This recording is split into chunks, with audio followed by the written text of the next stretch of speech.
Добар ден, ученици! Јас сум професор Нела Најдовска-Василевска, професор по биологија во Средното општинско училиште Нико Нестор од Струга. Денеска ќе имам за задача да научиме нешто повеќе за органските материи и протеини. Цели на часот ќе бидат ученикот да ја препознава градбата на протеините, да разликува видови на структури кај протеините и да ја објаснува функцијата на протеините.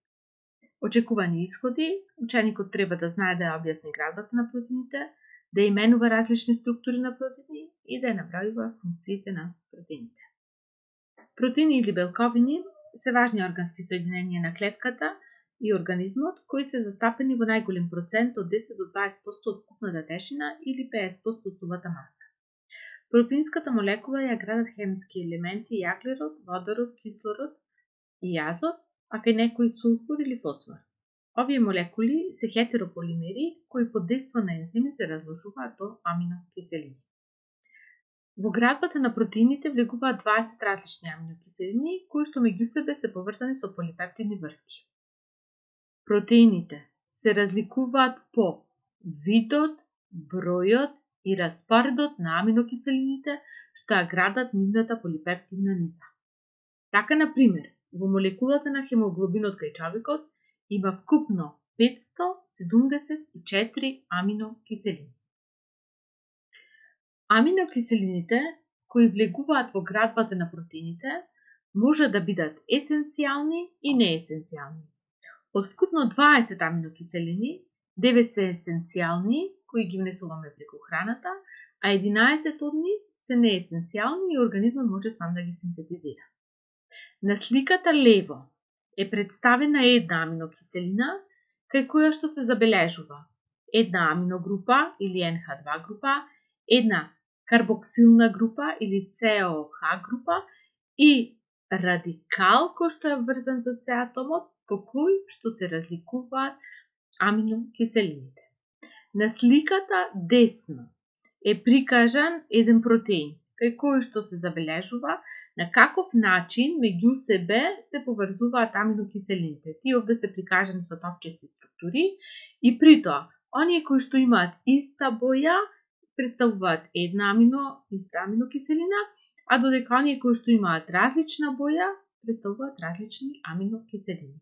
Притоа може да се види дека овој протеин се состои од неколку различни аминокиселини кои што меѓу себе се поврзуваат со полипептидни врски. Синтезата на протеините настанува во самата цитоплазма. Органели кои што имаат важна улога во процесот на синтеза на протеини се рибозомите. Рибозомите информацијата за кој протеин треба да се синтетизира ја добиваат од молекулата на ДНК преку информационата РНК. Информационата РНК заедно со рибозомите градат комплекс кој што овозможува да се синтетизираат, односно правилно да се распоредат аминокиселините и да се добие потребниот протеин во соодветната клетка. Кај протеините се разликуваат 4 структури. Имаме примарна структура која што е представена со полипептидна низа во која аминокиселините се линеарно распоредени една за друга според строго определен распоред, број и вид. Меѓутоа, полипептидната низа не е праволиниски и најчесто е спирала, каде што аминокиселините се блиску поставени едни до други. Другиот тип е секундарна структура, која што е представена со спирала или наречена алфа спирала. Третиот тип е терциерна структура, која што настанува со повеќе кратно спирализирање на алфа спиралата, при што се образува една топчеста формација. Оваа структура е карактеристична за белковината, глобуларната белковина миоглобин, која што ја има во мускулите.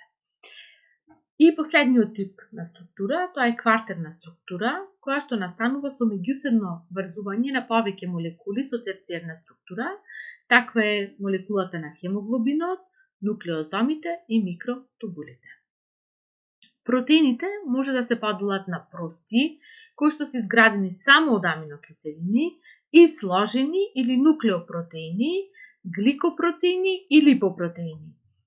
Кај сложените нуклеопротеини, покрај протеинска компонента, има и нуклеинска киселина. Кај гликопротеините има шекери, а кај липопротеините, покрај протеини има присуство и на масти. Функција на протеините. Тие имаат повеќе кратна улога, структурна, бидејќи влегуваат во градбата на самата клетка.